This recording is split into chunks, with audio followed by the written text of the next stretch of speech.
Eleanor Whetstone was 98 years old when she peacefully passed away at the White Oak Nursing Home. The next day, two elegantly dressed older gentlemen, Mr. Dulham and Mr. Hamill, appeared at her house. The men slowly entered, with Mr. Dulham leading. "Wow." "That's right, Mr. Hamill. This place is really something." "What is all this?" "This, my friend, is the largest porcelain doll collection in the world." "Incredible. I didn't even know Miss Whetstone was a collector." "I guess there are a lot of things we didn't know about Miss Whetstone." The gentleman slowly walked from room to room, looking at the doll collection. The dolls were sealed in glass boxes from floor to ceiling. Thousands of them. Mr. Dulham was so proudly walking around, like it was his own collection. "How is it even possible to collect all this?" asked Mr. Hamill. She'd been collecting these dolls since she was a child. That's about 90 years, give or take.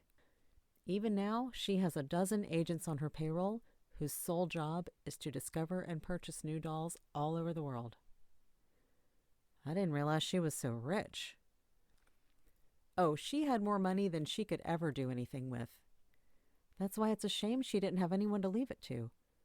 There's going to be a lot of fighting over all this stuff." "Didn't she have a son who lives in Argentina?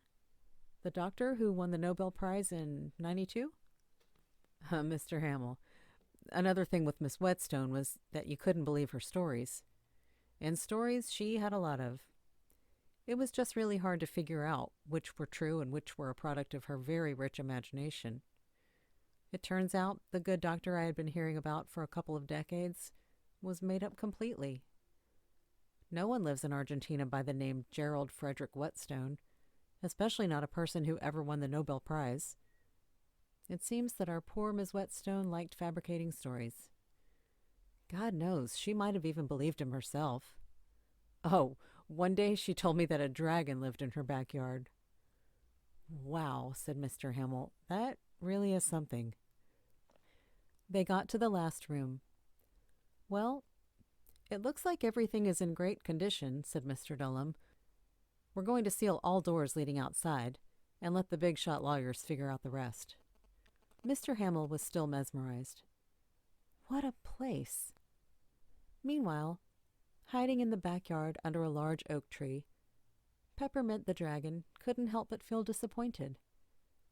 She heard every word the two men were saying, and the emotions hit her hard.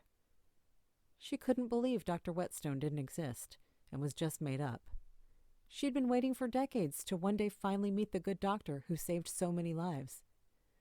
She thought that if nothing else, he would at least come home for his mother's funeral.